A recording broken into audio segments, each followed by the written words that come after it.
పేకాట విషయంలో చంద్రబాబు నాయుడు పవన్ కళ్యాణ్ చర్యలు తీసుకున్నందుకు మనస్ఫూర్తిగా అభినందిస్తున్నానని తెలియజేశారు. అపాయింట్మెంట్ ఇస్తే పవన్ కళ్యాణ్ కు అన్ని వివరంగా చెబుతామని పేర్కొన్నారు. ఇవాళ రాష్ట్ర వ్యాప్తంగా ఒక చర్చనీయాంశం అయిపోయింది. దేని గురించి అన్నది మీ అందరికీ కూడా తెలుసు. పేకాట గురించి. ఇది కొత్త ప్రభుత్వం వచ్చి 16 నెలలు అయింది. ఈ 16 నెలల్లో విచిత్రం ఏంటంటే పోలీసు వారు 2 నెలల నుంచి పేకాట క్లబ్లన్నీ కూడా ఆపేశారు. ఇది భీమవరంలో ప్రజలు అనుకునే మాట. ప్రతి ఒక్కరిని ఎవరినొక్కరిని అడిగినా మీడియా కాడి నుంచి అందరికీ తెలుసున్న బహిరంగ రహస్యం ఏంటంటే గత 14 నెలలుగా భీమవరంలో క్లబ్బుల్లో పేకాట జరుగుతుందన్నది.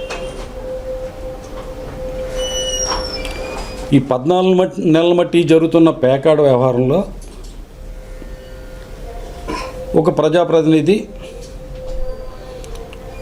లేదా అధికార కూటమికి సంబంధించిన ఒక వ్యక్తి ప్రతి క్లబ్ నుంచి 10 లక్షల రూపాయలు తీసుకుంటున్నాడని, ఒక క్లబ్లో అయితే కనుక తన సొంతంగా 5 లక్షల బ్యాంక్, 5 లక్షల బ్యాంక్ అంటే నాకు అది సరిగ్గా తెలియదు కానీ అంటున్నారు, బయట చెప్పుకునేది ఏంటంటే 5 లక్షల బ్యాంక్ ఒకటి ప్రత్యేకంగా నిర్వహించుకుంటున్నారని.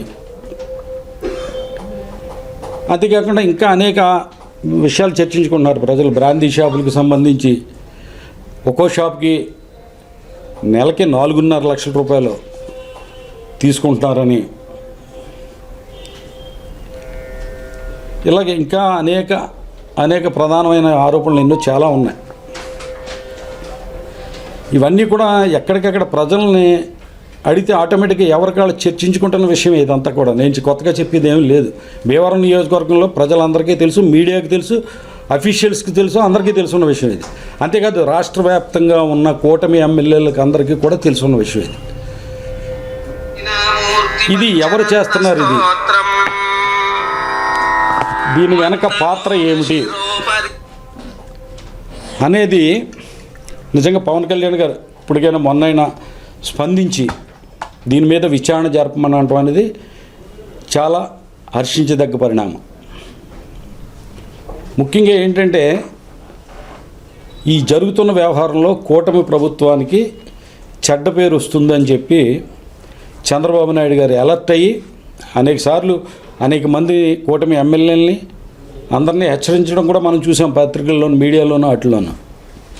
దాంట్లో భాగంగా ఆయన కఠినమైన చర్యలు తీసుకోవటం వల్ల ఈ 2 నెలల మట్టి ఈ పేకాట క్లబ్లు అన్నాయి మూతపడ్డాయి. దీన్ని మన అందరం కూడా చంద్రబాబు నాయుడు గారిని అప్రిషియేట్ చేయాలి, అభినందించాలి ఆయన్ని. పవన్ కళ్యాణ్ గారు అయితే యాక్చువల్గా ఆయనకు అనారోగ్యం కావచ్చు, లేకపోతే సినిమా షెడ్యూల్ బిజీ అయ్యి ఉండొచ్చు, కొంత దృష్టి పెట్టకపోవడం కారణం అయ్యి ఉండొచ్చు. దాన్ని మనం తప్పు పట్టలేం. కానీ ఎట్టకేలకి ఆయన దృష్టికి వెళ్ళిన తర్వాత స్పందించారు. చాలా సంతోషం నిజంగాను. కానీ ఒకటి, పవన్ కళ్యాణ్ గారి దృష్టికి ఇది ఎలా వెళ్ళింది అంటే దాన్ని మనం ఇక్కడ లోతుగా ఆలోచించాలి. ఎవరు తీసుకెళ్లారు పవన్ కళ్యాణ్ గారి దృష్టికి అంటే 14 నెలల మట్టి ఎవరైతే క్లబ్బుల నుంచి డబ్బులు వసూలు చేసుకుంటున్న వాళ్ళు ఈ 2 నెలల బట్టి క్లబ్బులు ఆగిపోవడం వల్ల వాళ్ళకి ఆర్థిక వనరులకి గండి పడుతుందని చెప్పి ఒక పోలీసు అధికారిని టార్గెట్ చేసి ఆయన మీద పవన్ కళ్యాణ్ గారికి ఫిర్యాదు చేయడం అనేది ఇది చాలా దారుణం. ఇది ఏదైతే పోలీస్ అధికారి మనకి ఎక్కడైతే ఆపేసాడో ఆయన 2 నెలల మట్టి, అప్పుడే ఈ పోలీస్ అధికారి గారు వీళ్ళకి వ్యతిరేకమయ్యాడు. నిజంగా ఇక్కడ ఎలా ఉందంటే మనకు చెప్తాం కదా చాలామంది, దొంగ దొంగ దొంగ అని అరిచినట్టుగా ఎవరైతే ఈ 14 నెలల మట్టి కోట్లాది రూపాయలు వసూలు చేశారో వాళ్ళ నేపథ్యం కూడా తెలుసు అందరికీ, మన అందరికీ. ఉదాహరణకు థియేటర్ ఉంటే, షాపింగ్ కాంప్లెక్స్ ఉంటే దాని ఎదుర R&B రోడ్డు మీద సైకిల్ స్టాండ్ వసూలు చేసి 10 సంవత్సరాల పాటు ప్రజల దగ్గర డబ్బులు దోపిడీ చేసిన వ్యక్తులు. పవన్ కళ్యాణ్ గారు కూడా, ఎందుకంటే వచ్చిన ఆరోపణలు ఆ డిఎస్పీ గారి మీద ఆరోపణ చేసినప్పుడు వన్ సైడెడ్గా వాళ్ళ మాట వినేసి గప్పుకుని నమ్మి డిఎస్పీ గారి మీద చర్యలు తీసుకోమని అనకుండా విచారణ జరపండి, ఎంక్వైరీ చేయండి, వాస్తవాలు తెలియజేయండి అని చెప్పడం అనేది చాలా మెచ్యూర్డ్ పాలిటిక్స్ అని చెప్పొచ్చు మనం. ఇదే సందర్భంలో పవన్ కళ్యాణ్ గారికి చిన్న విజ్ఞప్తి ఏంటంటే, పోలీస్ ఎంక్వైరీ అవసరం లేదు సార్. భీమవరం ప్రజలను అడిగితే కనుక, కూటమికి సంబంధించిన కార్యకర్తలని నాయకుల్ని అడిగితే కనుక ఇక్కడ జరుగుతున్న అవినీతి భోగతం అంతా కూడా బయటపడుతుంది. కానీ ఏంటంటే ఈ విషయంలో డిఎస్పీ గారి విషయంలో రఘురామకృష్ణరాజు గారు చెప్పింది చాలా వరకు రైట్. కానీ కూటమి ధర్మానికి సంబంధించి కూటమిలో పొరపచ్చాలు రాకుండా ఉండడానికి ఆయన నేను చెప్పింది కరెక్ట్ అవ్వచ్చు, లేదా పవన్ కళ్యాణ్ గారు చెప్పింది కరెక్ట్ అయ్యి ఉండొచ్చు, ఇద్దరిలో నాదైనా తప్పు అయ్యి ఉండొచ్చు అని అన్నారు. కానీ ఇక్కడ ఏంటంటే పవన్ కళ్యాణ్ గారు ఎక్కడ కూడా డైరెక్ట్గా డిఎస్పీ గారి మీద ఆరోపణలు అయితే చేయలా, ఎంక్వైరీ చేయమన్నారు. వచ్చిన విషయాన్ని ఎంక్వైరీ చేయమన్నారు తప్ప డిఎస్పీ గారు ఇలా పాల్పడుతున్నాడు అనేది మాత్రం ఆయన స్వయంగా అనలా. ఎంక్వైరీ రిపోర్ట్ వచ్చిన తర్వాత ఎంక్వైరీ రిపోర్ట్ చూసుకుని ఆయన మాట్లాడొచ్చేమో. కానీ పవన్ కళ్యాణ్ గారికి నా విజ్ఞప్తి ఏంటంటే, ఎవరైతే దొంగలే వచ్చి దొంగ దొంగ అని అరుస్తుంటే కనుక అసలు దొంగ ఎవరో తెలుసుకోవడానికే ఆయనకి ఒక్క నిమిషం కూడా పట్టదు.